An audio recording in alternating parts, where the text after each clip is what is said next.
जो त्रिकालबाधित सत्य आहे त्या अविनाशी परमात्म्याचं वेड या मनाला लावायचं. जो कालही होता, आजही आहे आणि आपण गेल्यानंतर उद्याही राहणारा सत्य तू सत्य तू सत्य तू विठ्ठला. तीनदा का म्हटले त्याचं कारण आहे. एकदा म्हणता आला असतं सत्य तू विठ्ठला, पण तीनदा म्हटले त्याचं कारण तो भगवंत कालही होता, आजही आहे आणि आपण गेल्यानंतर तो राहणारा आहे. म्हणून त्या अविनाशी परमात्म्याचं वेड मनाला लावायला सांगितलं. तिथं प्रश्न परत निर्माण होतो, मनालाच का लावायचं? त्याचंही कारण आहे बाबा, तुमचं माझं मन हे फार चंचल आहे, फार चपळ आहे. बहुत चंचल चपळ जाता येता. हे मन एवढं चंचल आहे, हे मन एवढं चपळ आहे. भगवद्गीतेमध्ये या मनाचं वर्णन केलं. चंचल मी मन कृष्ण प्रमाती बलवदृढम तस्याहम निग्रहम वंदे वायुर्वस दुष्कृतम. काय काय करीतो या मना? 5 ज्ञानेंद्रिय, 5 कर्मेंद्रिय, 11 इंद्रिय मन. हे एवढं चंचल आहे, एवढं चपळ आहे. संतांनी या मनाचं वर्णन केलंय. हे मन चंचल मोठे, हे मन चंचल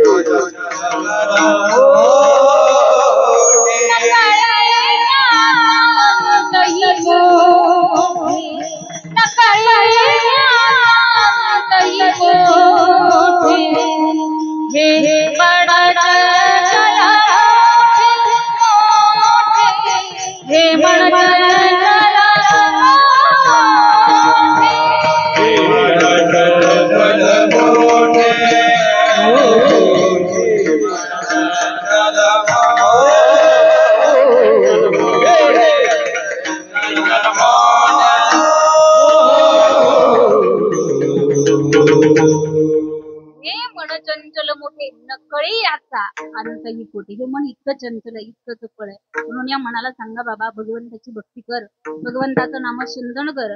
अगदी तुमच्या माझ्या जीवनाचं कल्याण, तुमच्या माझ्या देहाचं सार्थक जर कशात असेल तर ते भगवंताच्या नामात आहे. आणि ते नामस्मरण ही योग्य वयात आणि योग्य वेळेतच करायचं.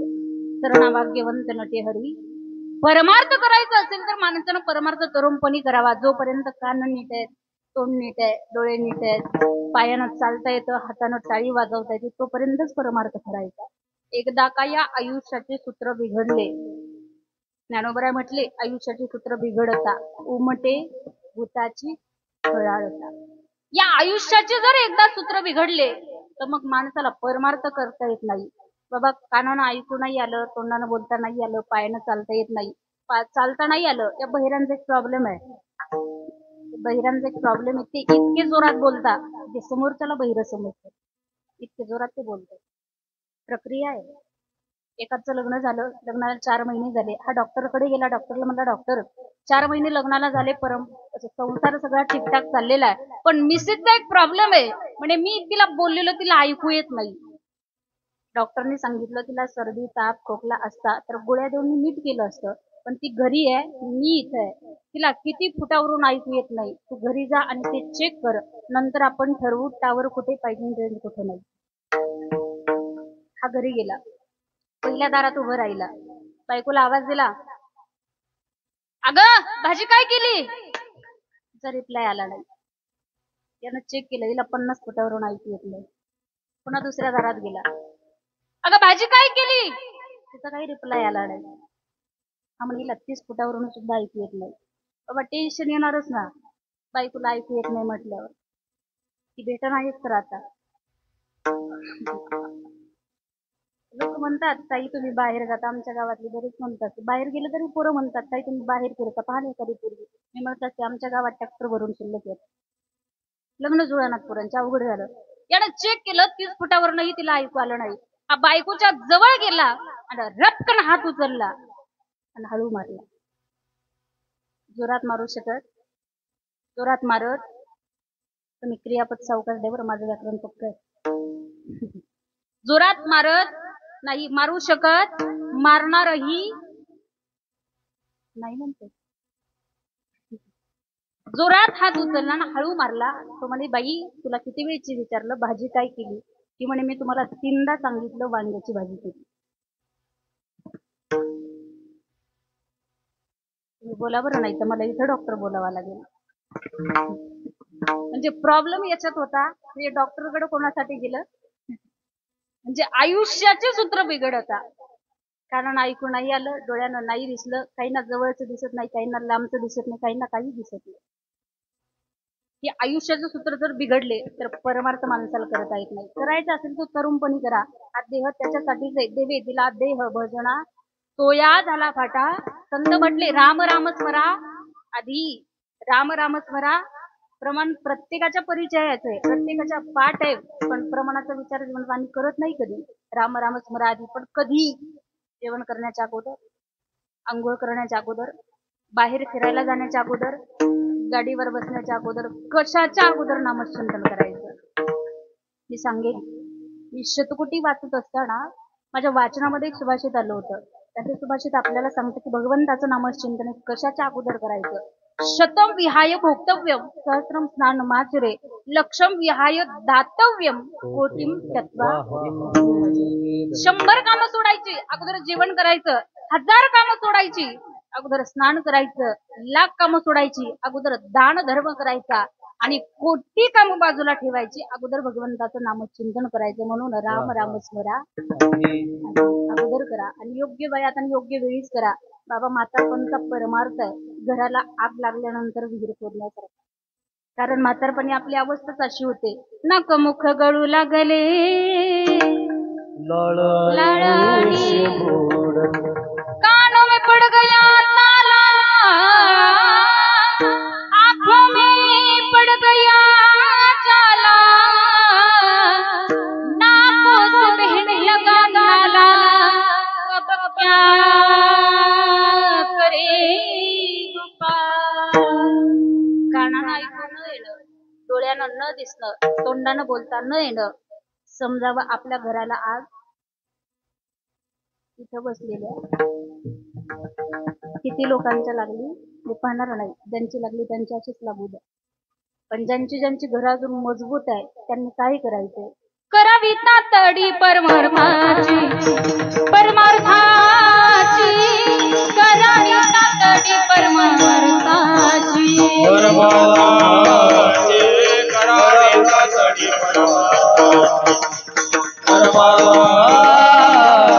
करावी तातडी परमार्थाची.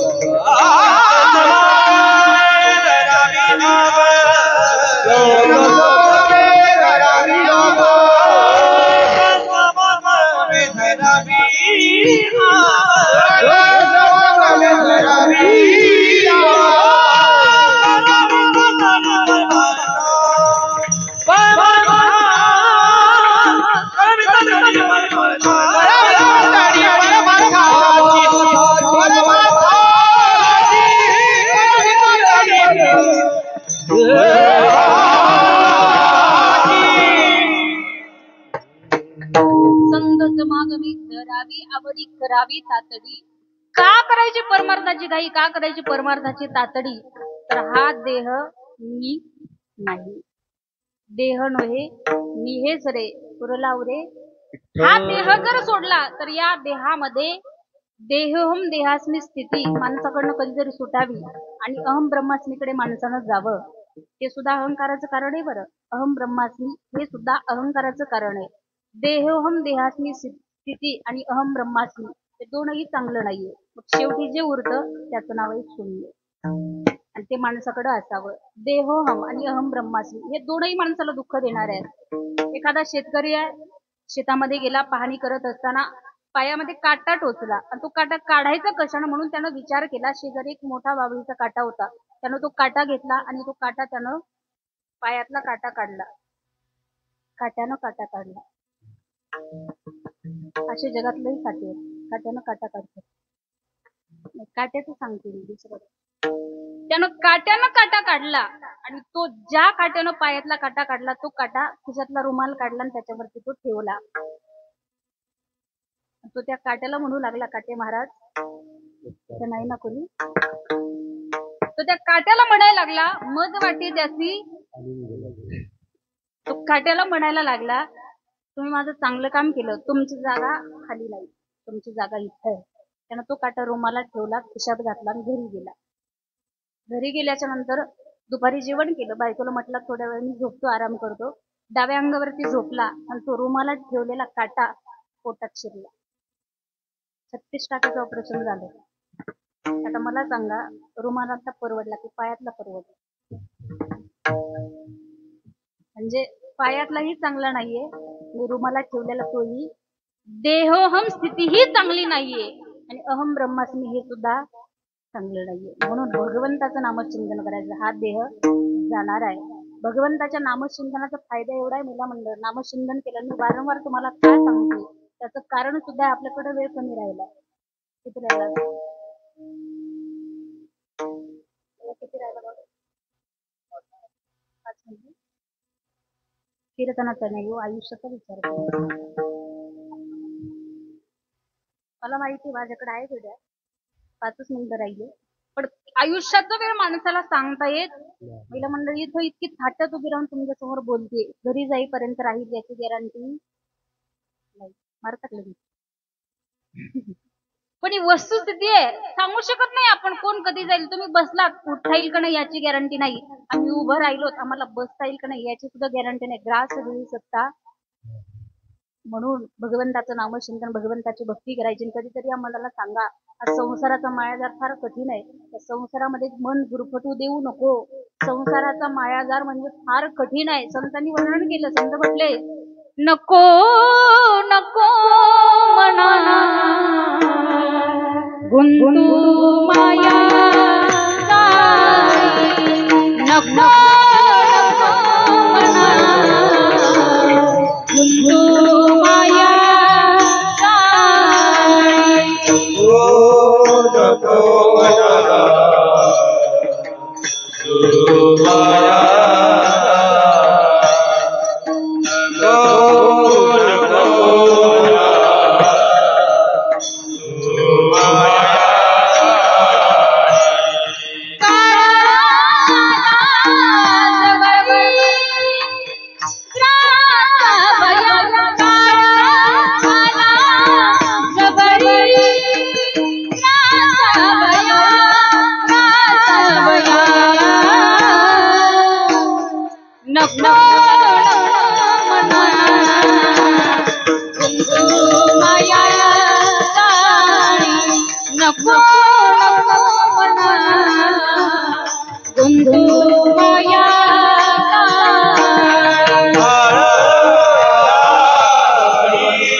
नको नको म्हणा गुंतू माया मन चंचल आहे. संसाराचा मायाजार फार कठीण आहे. म्हणून तुकोबरा म्हटले, तो अविनाशी परमात्मा आहे. त्या परमात्माचं वेड्य मनाला लावायचं. नामाची ताकद आहे. ज्ञान देव पुसे निवृत्तीशी ताड गगना मुनी वाढ किंवा नामसंकीर्तन साधन पै जळतील पापे जन्मांतरी. जीवनात केलेली वाईट कर्म, जीवनात केलेली वाईट पाप भगवंताच्या नामानं जळून घात होतात. म्हणून त्या नामाचं वेड मनाला लावायचं. तुकोबरा म्हटले, देवाला आपलं जर केलं, माईक पदार्थांचा त्याग केला, अविनाशी परमात्माचं वेड जर मनाला लावलं, त्याचं उत्तर तुकोबरा देतात शेवटचं. तुका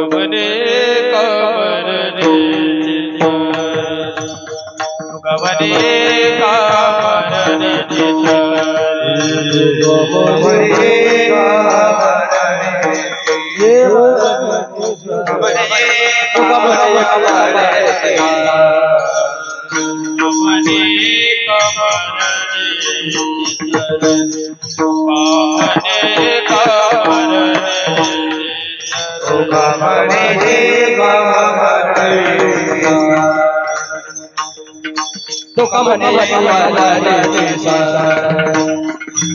उत्तमची गोरी प्रीती मागे उत्तमची गोरी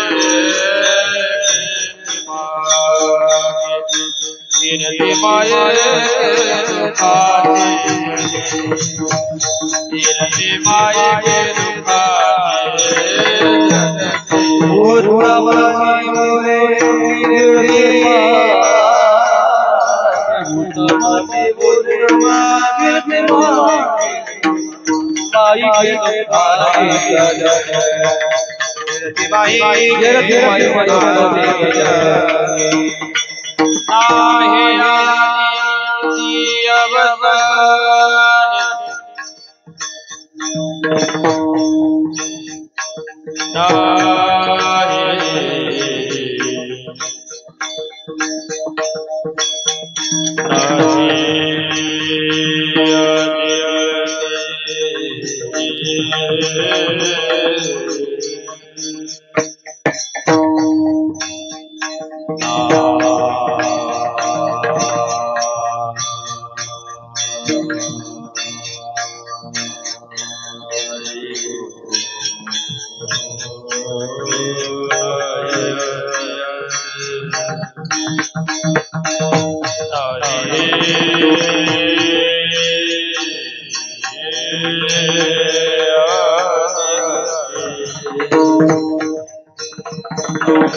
मरणेची सरे उत्तमची उरे कीर्ती मागे.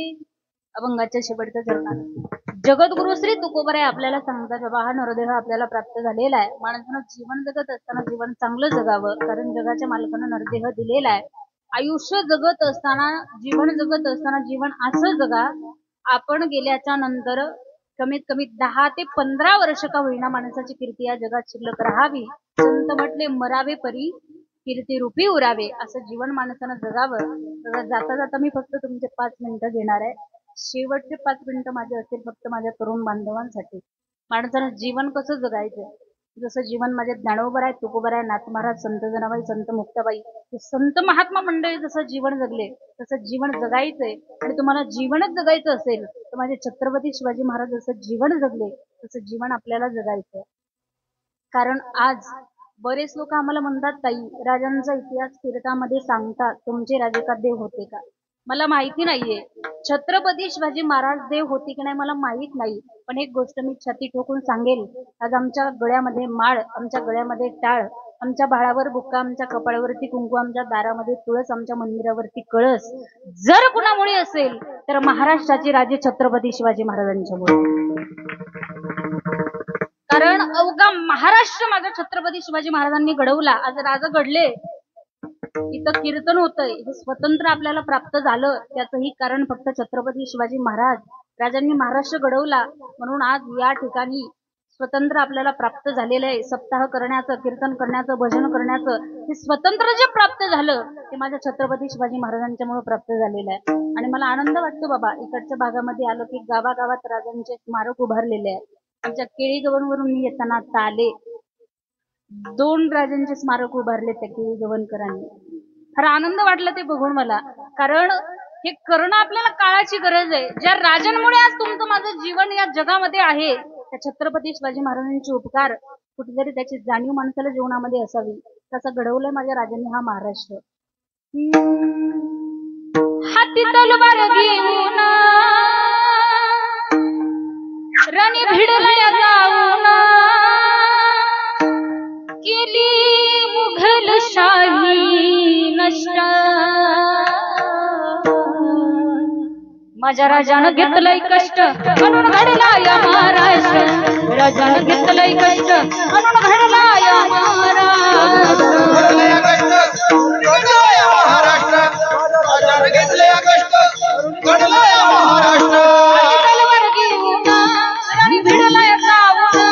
हाती तलवार घेऊन राणी भिडल्या जाऊन केली मुघलशाही नष्ट.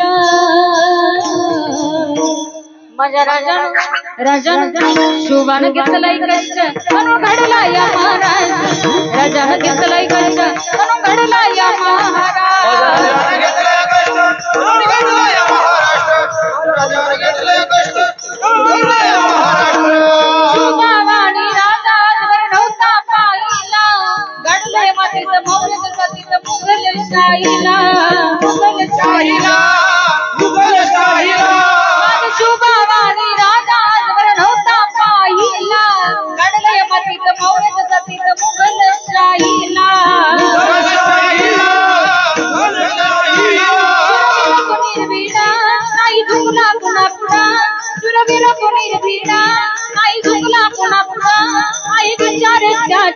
स्पष्ट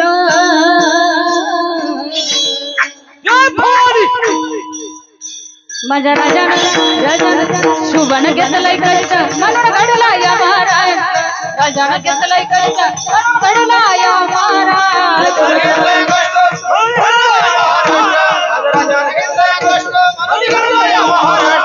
हिंदवीश्वरानं निर्माण केला बुद्धीचा तेजान लाज राखली मातीची माझ्या शिवाजी राजानं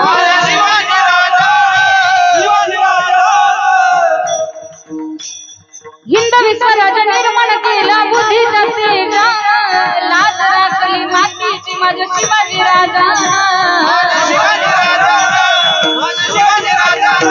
सुरवीर तू निर्भीडा नाही झुकला पुन्हा पुढा सुरवीर तू निर्भीडा नाही झुकला पुन्हा पुढा आहे विचार त्याचे स्पष्ट छत्रपती शिवाजी महाराज की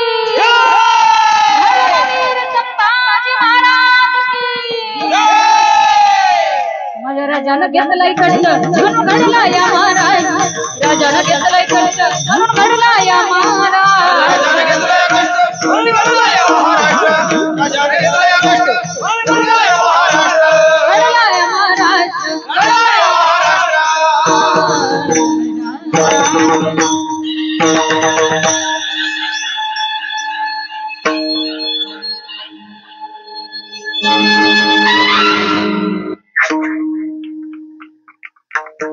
म्हणून दादा जीवन जगायचं असेल छत्रपती शिवाजी महाराजांचं सारखं जगा ज्ञानोबा तुकोबारांच्या सारखं जीवन जगा म्हणून तुका म्हणे एका मरणीची सरे मी उत्तम चिवरे कीर्ती मागे एकदा सगळ्यांनी प्रेमाने दोन हात वरती करा ज्यांना ज्यांना दिले ते करा वारकरी संप्रदायाच्या नियमाप्रमाणे भजन करा सगळे महिला मंडळ तुम्हाला तुमच्या शेजाऱ्याची शपथ आहे हात वरती करा आणि सगळ्यांनी अगोदर माझ्यासोबत एक टाळी वाजवायची नंतर भजन होईल सोबत वाजवायची एक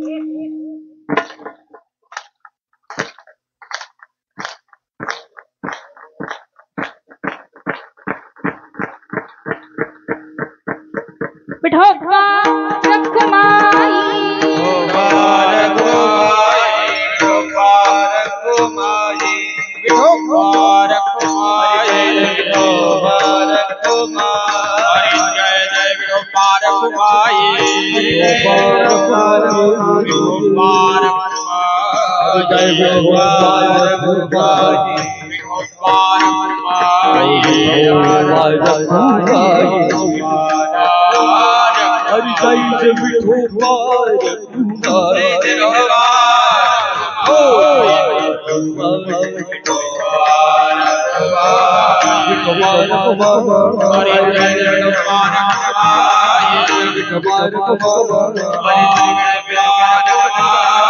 हरि जय जय हरि जय जय जय जय जय जय जय जय जय विठोबा हरि जय जय विठोबा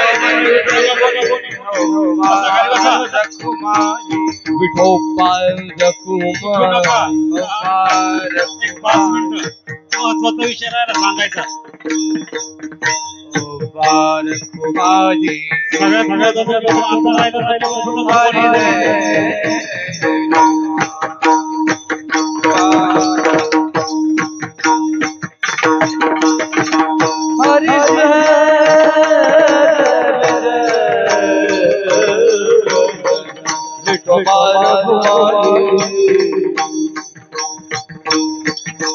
जय जय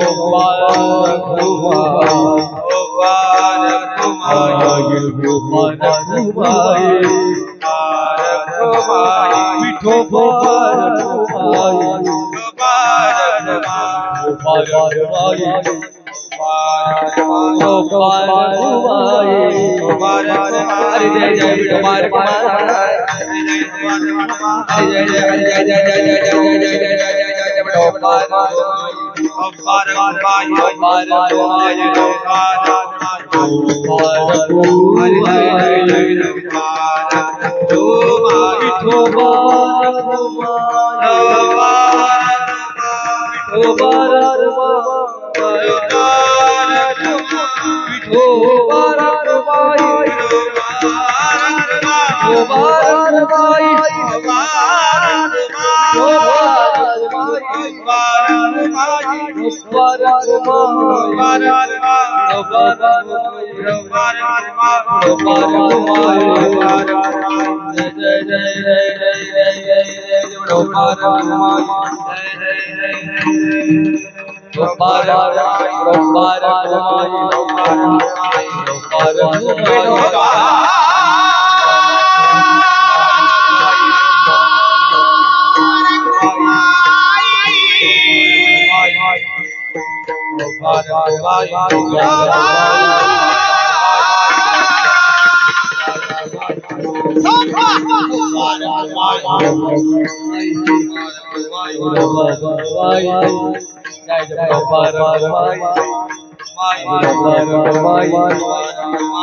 जय जय जय जय जय जय जय ब्रह्मार जय जय जय जय जय जय जय ब्रह्मार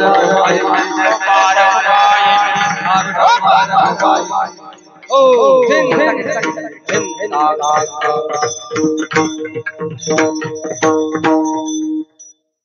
यथामती येता अवकाश अभंगाचा भावार्थ तुमच्यासमोर मांडण्याचा प्रयत्न केला. जेवढं काही बरोबर आलं तेवढं घरी घेऊन जा, जेवढं काही भेटलं माझं मला परत द्या. अगदी या ठिकाणी आपण या सप्ताहाचं अगदी गोड असं आयोजन नियोजन या ठिकाणी केलं. म्हणून परत एकदा सर्व गावकरी मंडळींचे मनापासून धन्यवाद व्यक्त करेल आणि सर्व गुणीजन मंडळी सगळ्यांच्या चरणी परत एकदा नतमस्तक होईल आणि झालेली सेवा पांडुरंग परमात्म्याच्या चरणी हनुमंतरायांच्या चरणी सेवा समर्पित करून सेवेला पूर्ण विराम. ज्ञानेश्वर